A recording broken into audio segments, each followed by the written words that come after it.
This is a KGUN9 On Your Side news update. About 50,000 people show up to U of A home football games, and that amount of fans requires an extensive amount of law enforcement making sure everything flows smoothly. Well, this morning, 9 On Your Side's Veronica Acosta has more on how the Tucson Police Department is keeping game attendees safe with the help of a new piece of equipment.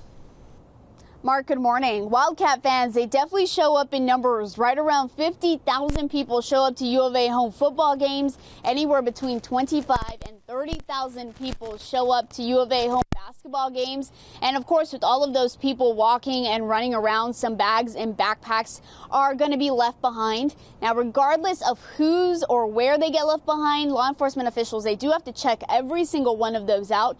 And that's where this new system comes into play. It can check out some of these suspicious package callouts. The new system, it was compared to a dentist x-ray in the sense that it gives officers a clear look at what might be inside of the package without spending too much time. It takes roughly 2 to 5 minutes to see a clear image of what could be inside of that package. Now, TPD's bomb squad was able to get the new system from a grant from the Department of Homeland Security, as well as some extra money from the Southern Arizona Law Enforcement Foundation. Reporting from the University of Arizona, Veronica Acosta, KGUN9 On Your Side.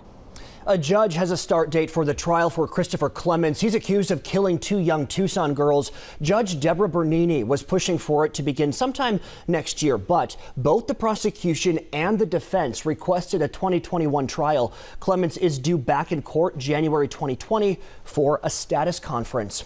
The Pima County Recorder's Office is reporting that about 90,000 voters received ballots with the wrong date. The packets contained a special insert that had dates listed right on it. Well, the English version has the correct dates, but the Spanish version does not. This impacts voters outside Tucson boundaries. The Recorder's Office is sending out a postcard with the correction. The first candidate in the race for Pima County Attorney has thrown his hat into the ring. This comes just days after Barbara Lawal announced she's retiring when her term ends next year. Jonathan Moser is the chief criminal deputy serving for more than a decade under Lawal. Moser says he has Lawal's endorsement. He is running as a Democrat.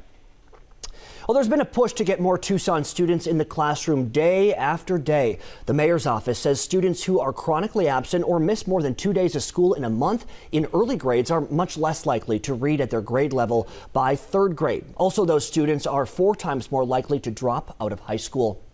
JCPenney is getting ready for the busy holiday shopping season, and that could mean a job for you. There's a hiring event happening today. The retailer is set to hire 180 seasonal associates right here in Tucson.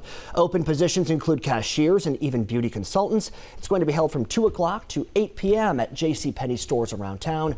You can apply in-store or online. There will also be time for interviews at the event. All right, let's talk some weather one more time this half hour. April Madison joining us now with a look at our forecast. April, good morning. Good morning. You might still need the jacket. We don't have that official top of the hour update, but that usually doesn't happen until we get a little closer to 8 o'clock. So we are definitely anticipating it to stay a little on the cool side for the next hour or so, but then it's going to warm up much like yesterday. We'll get back into those upper 80s. In fact, our high pressure really setting in, bringing on some breezy winds and even briefly the low 90s Wednesday and Thursday. We will eventually see cooler temps though as we head into the weekend and early next week.